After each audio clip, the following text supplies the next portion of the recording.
Crypto-monnaie, NFT, réalité virtuelle, impression 3D. Alors là, on part sur un autre délire. On part sur les métaverses. Depuis quelques semaines, j'ai rencontré beaucoup de personnes. Du coup, beaucoup de personnes ont découvert cette chaîne YouTube. Et vous avez vu les good vibes qu'on diffuse sur cette chaîne YouTube et ça fait très plaisir. D'autres intérêts, notamment ceux que j'ai pu énumérer en introduction. Et une de mes passions, c'est les nouvelles technologies. Que ce soit crypto-monnaie, impression 3D, tout ce qui est hyper futuristique, je trouve ça génial et fascinant parce que pour moi c'est inévitable. Si tu te tournes vers le passé, c'est très important de savoir d'où tu viens, mais si tu tournes que vers le passé et que tu regardes pas où tu vas, bah, c'est un peu compliqué d'avancer, tu vois ce que je veux dire, c'est un déplacement complexe, tu vois. Et je voudrais vous parler d'un concept qui a été la première fois instauré par Neal Stephenson, un auteur de science-fiction en 1992. Et il a parlé du concept de métaverse. Et pour lui, l'idée de mettre un mot, le métaverse, c'était pour justement pallier aux abus de langage de réalité virtuelle. Tu vois les trucs là.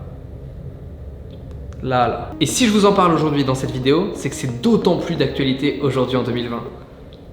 Parce qu'en fait en 2020 il y a eu le Covid et du coup on était tous connectés digitalement comme ça par une sorte de métaverse. Zoom c'était un petit peu un métaverse, un espace social sur lequel on venait tous se connecter. Et un métaverse dans l'absolu, ce serait un endroit où tout le monde en fait pourrait interagir socialement, se connecter, et c'est ce que aspirent en fait les nouveaux réseaux sociaux. Horizon, la toute nouvelle plateforme sociale de Facebook. Et ce serait en fait une sorte de métaverse où tu pourrais interagir avec les personnes totalement digitalement. Et le déclic en fait qui m'a fait attends mais faut en faire une vidéo de ça. Vous avez tous vu le film Ready Player One, qui à la base est un roman qui est sorti en 2011 par Ernest Cline. Ready Player One, il y a toute une société qui est parallèle, il y a toute une monnaie sur place qui est instaurée, et il y a même des biens digitaux. Et dans ces métaverses, il y aura la possibilité d'exploiter ce qu'on appelle les NFT. D'ailleurs, si vous n'avez pas vu la vidéo sur le sujet, je vous invite à la regarder. Elle est très intéressante, on m'en a reparlé beaucoup ces dernières semaines de « Ah mais d'ailleurs, ta vidéo sur les NFT, comme ça là, comme Astrid ». Aujourd'hui, les plateformes de métaverse sont soit peu avancées en développement ou alors très select. Je pense notamment à Horizon de Facebook, une bêta mais alors vraiment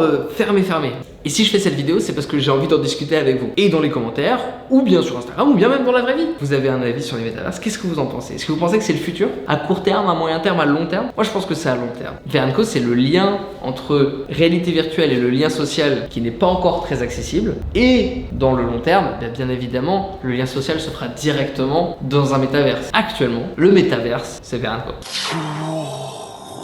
Vous pouvez dire ouais mais c'est juste parce que Facebook fait un nouveau truc, une nouvelle technologie, en fait ça y est tout le monde s'en sens mais au final ça vaut rien. Par exemple regardez, je vous ai parlé des NFT il y a maintenant 4 ou 5 mois. Maintenant il y a des nouveaux NFT qui sont sortis, je pense notamment World of Women, qui sont des NFT pour faire avancer la cause de la femme justement et l'égalité des sexes, et qui se vendent jusqu'à plus de 170 000 $ le NFT. Et parce qu'il y a des réels engouements et un réel intérêt dans le futur à posséder ces NFT. Il y a une réalité derrière. Alors si aujourd'hui on parle de métavers, c'est sûr que ça va pas se faire dans les 6 mois comme les NFT. Les NFT c'était évident, c'était sur la blockchain. Les métaverses, ça va se faire sur plus de temps, c'est pas pour tout de suite. Ça a déjà commencé dans les années 90. Par exemple, Lucasfilms, que vous connaissez, avait un studio de jeu qui s'appelait LucasArts et ils avaient créé Habitat, qui était ce qu'on pourrait dire le premier métaverse où on pouvait se connecter et interagir ensemble. Mais d'ailleurs, si ça vous intéresse, il y a une vidéo de Sylvain sur Second Life qui est géniale et il retrace toute l'histoire un petit peu du premier métaverse et elle est passionnante.